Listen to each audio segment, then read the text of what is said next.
All right, shalom, shalom. We're back, continuing where we left off. And so I want to start off with this scripture right here in Jeremiah 16, verse 19.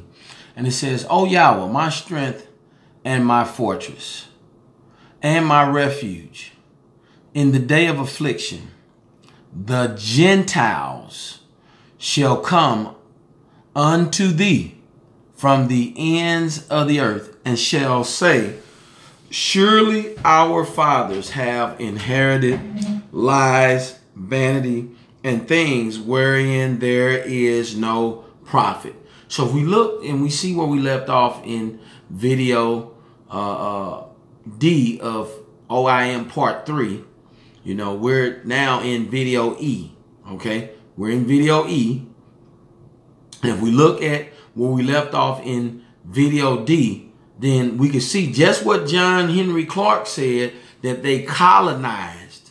You colonize religion, you colonize information about the world, you colonize how the Most High Yah looks, you know, the images.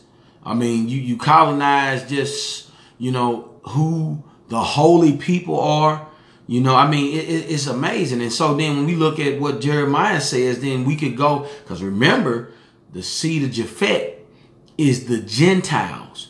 This is why we got to really dig into this study and make this thing come to life, so that people can start coming out of religion and have an understanding about what's going on. You know, we are actually, you know, making great strides. I had, you know, one of the saints sent some other pertinent information over, concerning this study.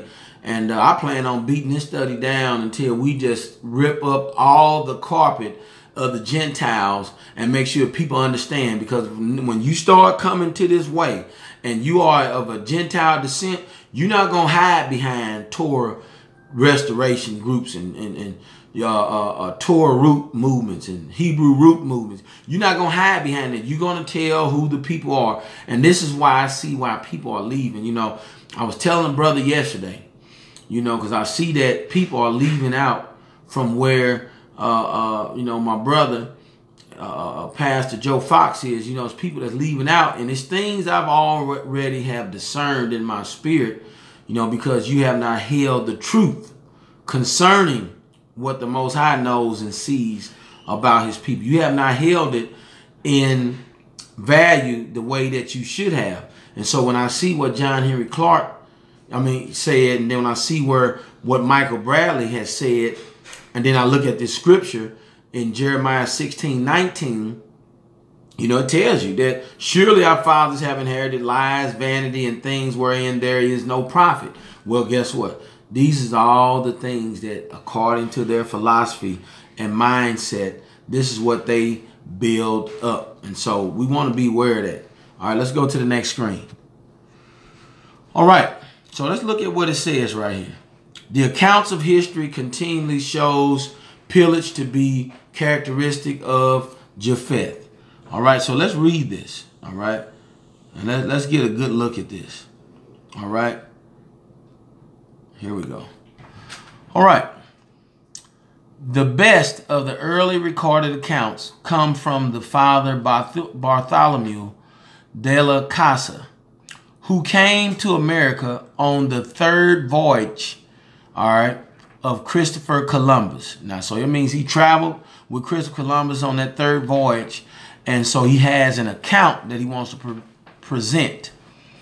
When Christopher Columbus noticed the rapid disappearance of the Native Americans over the time of his 3 visits, he would go to De La Casa and request that he petition the Vatican. Notice who he petitioned, who was over this. It said he petitioned the Vatican. The Vatican was involved way back then. The Holy Roman Catholic Church, the Vatican. All right. Listen, all right, because this stuff is powerful. These are things that is uncovering much lies, all right? He petitioned the Vatican for an increase in the Atlantic slave trade with the pretense that this increase would save the souls of the Native Americans. De la Casa is considered the first historian of the New World. His account of mass murder and the disappearance of the natives of the New World, mistakenly called Indians, is entitled The Devastation of the Indies. A brief account was published in 1974. Father de la Casa account of the island of Hispaniola, also known as Haiti, and the people he observed there is as follows. Now, if you want to read that, you can pause this video and read that. All right.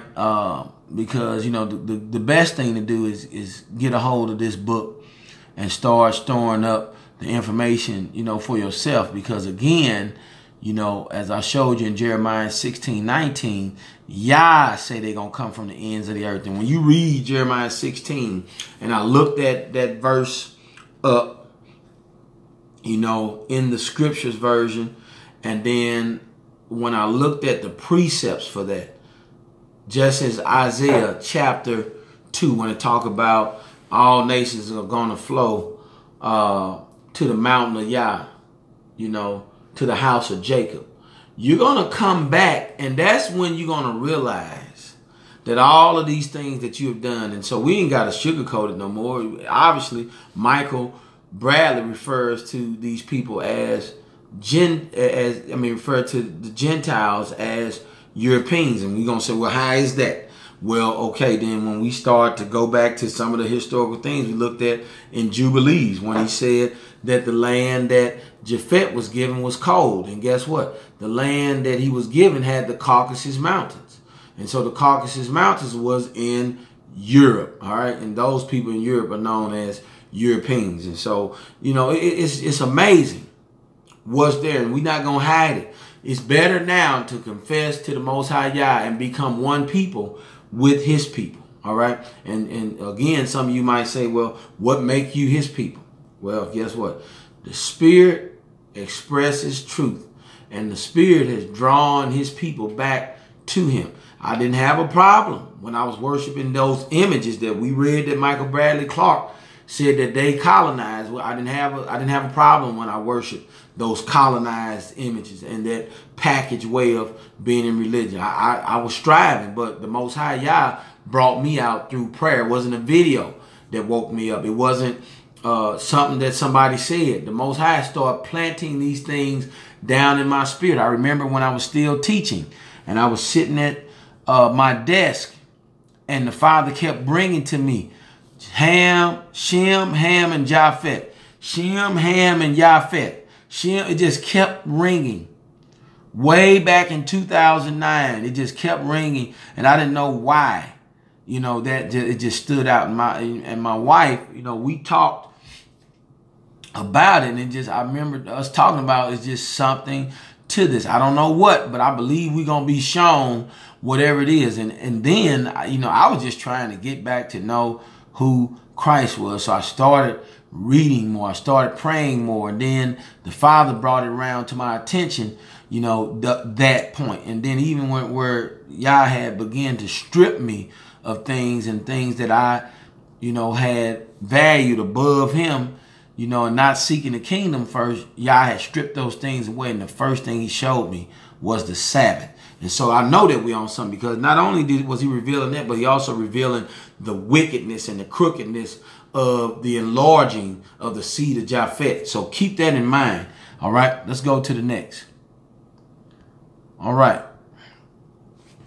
The mark of cruelty is a behavioral trait found in the Gentiles. You hear that?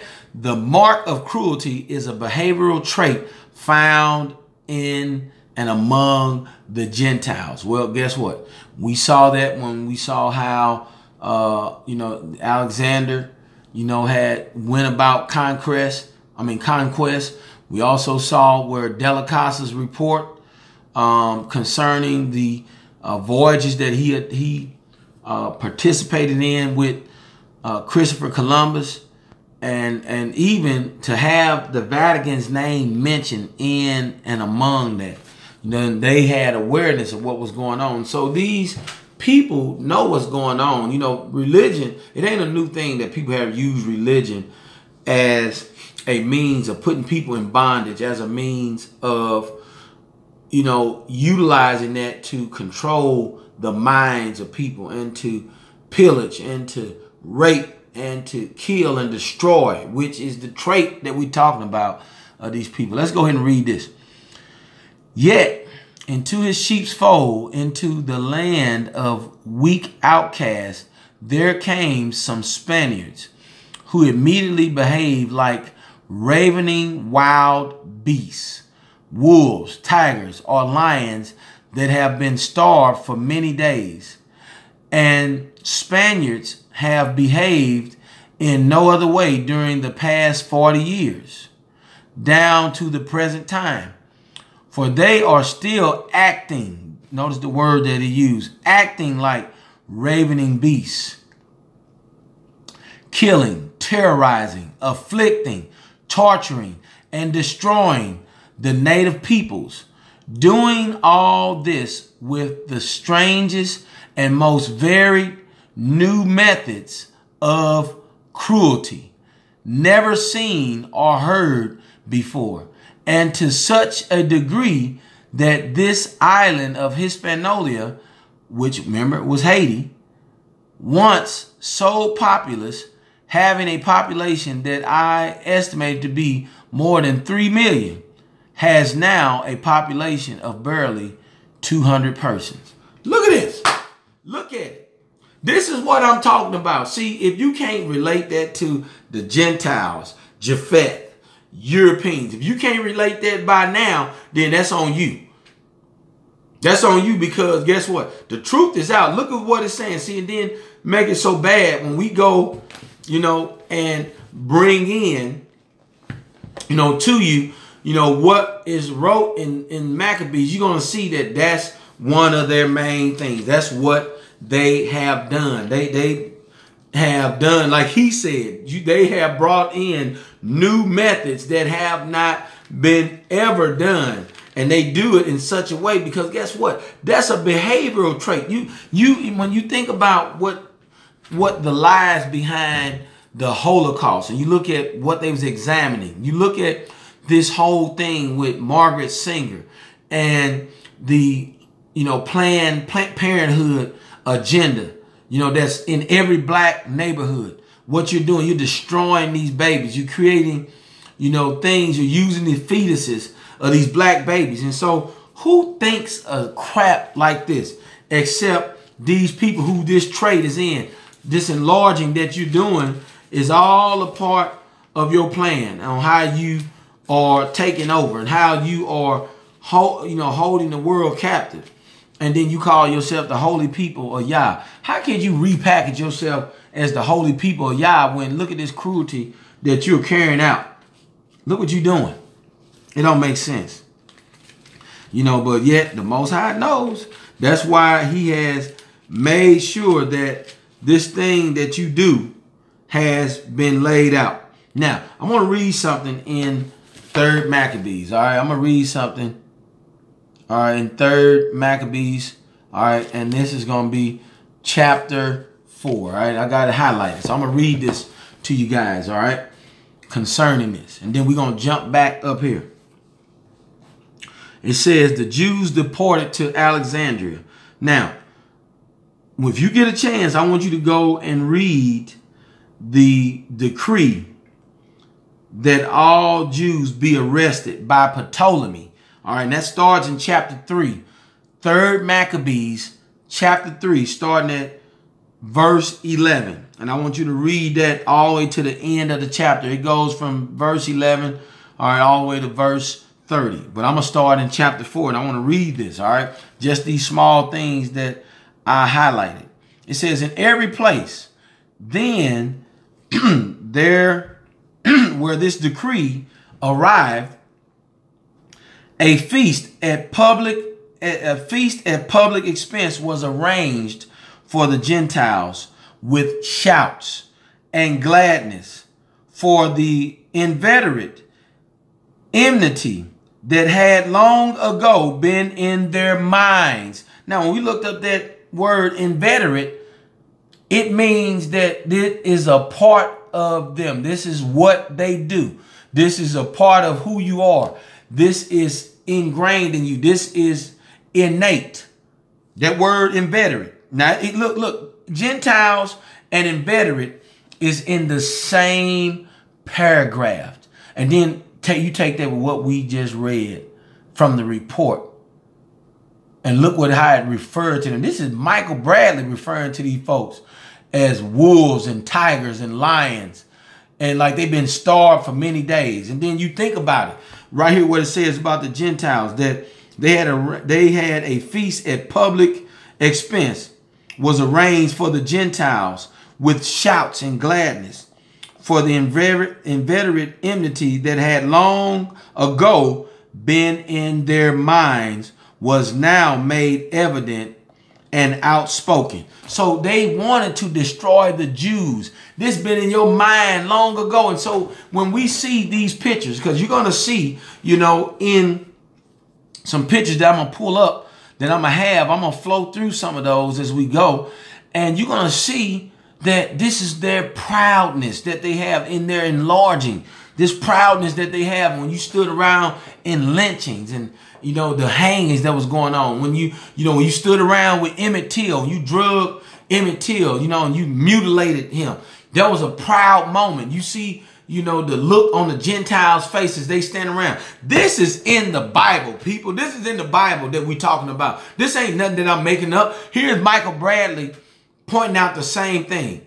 What in the hell is your problem that you can't understand? This is why they packaged religion, because people like me, pastors, who wasn't going to be afraid to point this out and talk about it and talk about how conversion. See, that's what the main point of this video is, to go be a pastor, be one who's going to proclaim truth to the Gentiles. You got to go out and go proclaim this to the Gentiles and tell them just what Jeremiah 16:19 say. Look, your fathers have inherited lies. I want to show you who your forefathers are. And guess what? Don't be afraid to say it. If you're going to preach, you're going to have to make sure that you preach that point. Because guess what? It's preached all through the book.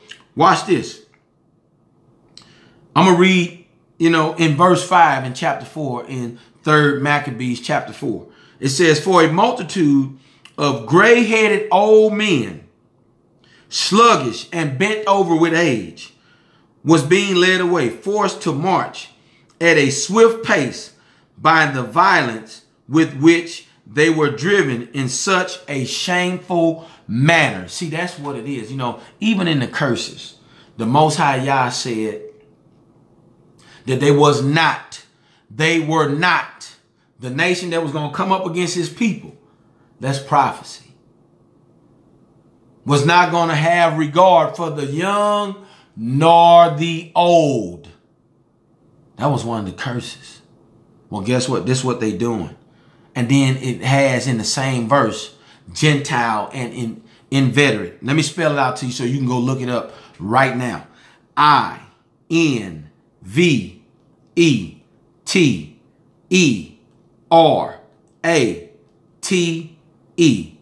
I-N-V-E-T.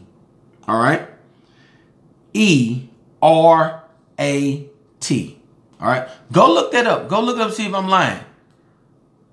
It said this what was in them long ago. And so guess what? These clues keep coming out. Japhet, Europeans, Gentiles.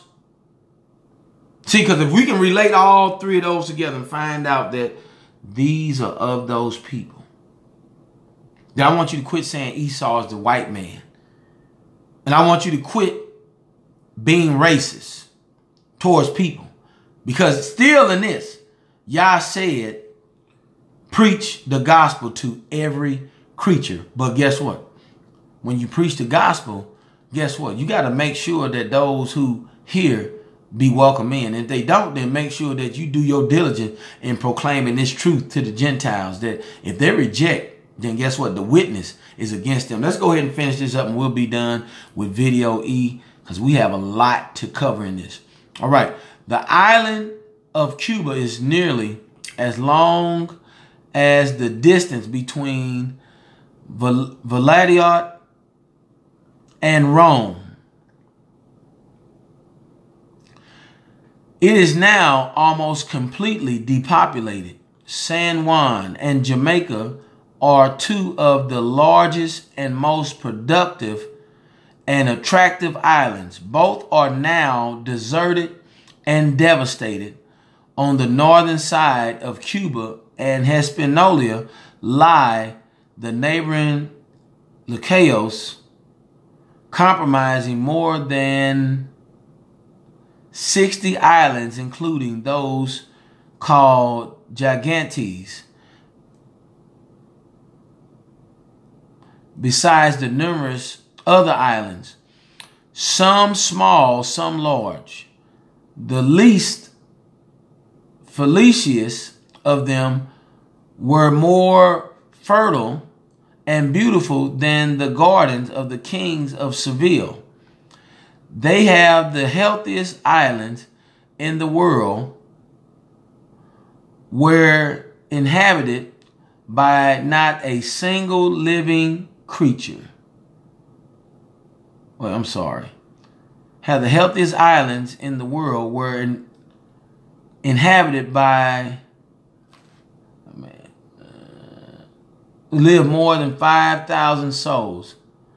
They were now deserted, inhabited by not a single creature. All the people were slain or died from being taken into captivity and brought to the island of Hispaniola to be sold as slaves. I'm sorry about that last part. It was hard to see it the way it was running together. But let me go ahead and close this video out, because we want to make sure with these videos that we are taking our time and putting thoughts out for people to, receive and abide in, to have their mind filled with truth. See, here is the like I said before, the mark of cruelty. See, that's a behavioral trait. When we go look up all the history concerning the Europeans. See, the truth is coming out. And the Most High Yah is pointing you out without a shadow of a doubt. And it's a shame that this been hidden for so long. But yet,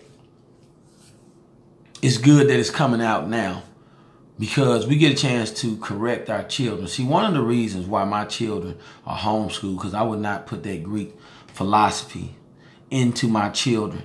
And I'm doing my damnedest every day to spend time in some type of way to just plant seeds, plant seeds, plant seeds, plant seeds, plant seeds. It's my duty as the man of my house. Just like it says in Matthew chapter 24, the good man, if the strong man of the house knew what hour the thief would come, then he would not have suffered his house being broken up. See, in a twofold manner, we know that it is for us to prepare a house for the coming of the Hamashiach when he comes in. But we also know that it is our duty as a man of Yah who are Israelites to, at all means and all costs, guard our house by the word and with the word of Yah, so that no one enters in and plant fallacies and falsehoods, but they continue in the ways of the Most High Yah and restoring and repairing the breach that has gone on for so long. I'm a repairer of the breach. I gives a damn about what goes on in this world. I live like this, and and I'm chewing into every man that's gonna come around me, that's gonna be in the midst of me. Whether you want the way of truth or not, I'm making sure that I plant a word, a light before you that you either receive or you reject. So when the time comes, then you have been a coward in the way of righteousness and have not stood firm in the things that you ought to. And so in the day of judgment, then Yah has already determined the lot and the portion of those who are cowards. See, I see this. It's clear. And if you can't see it by now, then, you need to no longer continue in the O.I.M series, which means oppressor is manifested. And oppressor, you are manifested, and the truth has come out in full about you. And I'm going to do everything in my power, according to the Most High Yah, to continue to expose your ass and everything that you have done to deceive and lie and change the truth into a lie, so that people no longer follow the ways of the Most High Yah. Hey, I'm Pastor Corey, and I hope you have enjoyed this part. And we'll be back with you guys to continue in the O.I.M series of part 3. All right. You all have a blessed day. Shalom, shalom.